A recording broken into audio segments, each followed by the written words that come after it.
दोनों को सलाम करूंगा। अस्सलाम वालेकुम जी। वालेकुम अस्सलाम भट्टी साहब। ये आपको आपने अरशद साहब को अभी 62F का है जी सर, क्योंकि मैं इनसे डरता हूँ, कसम से मैं लोगों से पूछता हूँ भाई मेरी कहीं प्रॉपर्टी तो नहीं है, क्योंकि अरशद साहब को पता चल गया तो मेरे पे भी प्रोग्राम हो जाएगा। अब तो मुझे जो कई पॉलिटिशियन पूछ रहे हैं कि अरशद साहब आज प्रोग्राम में क्या जिक्र करेंगे, किसकी प्रॉपर्टी का। मैंने कहा भाई मुझे तो अपनी फिक्र पड़ी है।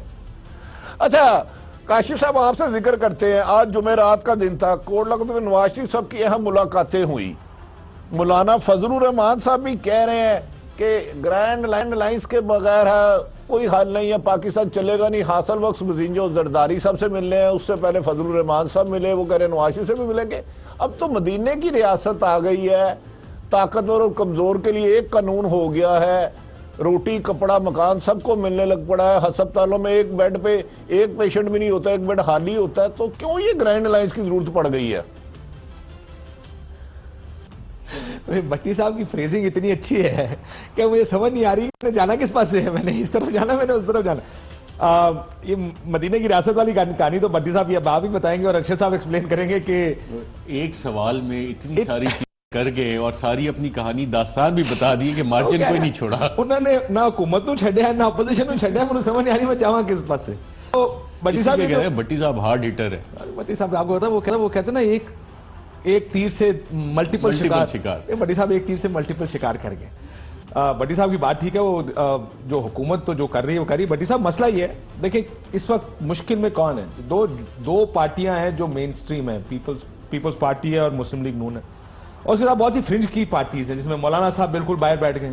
अब मौलाना साहब की कोशिश ये है कि किसी तरह ये निज़ाम हिले, कोई निज़ाम गिरे, हुकूमतें गिरे, नए इलेक्शन हो, मैं किसी तरह बीच में अंदर आ सकूं। तो मौलाना साहब का तो मसला ये है, इशू बेस्ड पॉलिटिक्स होनी चाहिए, बिल्कुल होनी चाहिए। इशू बेस्ड क्या मौलाना साहब की उस तरह इशू बेस्ड तो है नहीं, मुझे नजर नहीं आ रही कम अज कम। बजिंजो साहब भी अब जरदारी साहब से मुलाकात कर रहे हैं और जरदारी साहब अब मान इसलिए रहे हैं, और अहमद महमूद साहब भी गए आज, क्योंकि आज से कुछ अर्सा पहले तक आपको याद होगा जब तक ये कहा जा रहा था ना कि मुस्लिम लीग नून पीपल्स पार्टी के पास जा रही है, तो पीपल्स पार्टी नहीं मानती थी। वो कहती थी हम इनको असेंबली में लेकर आएंगे, हम इनको निज़ाम चलाएंगे, हम निज़ाम के अंदर रहकर काम करेंगे।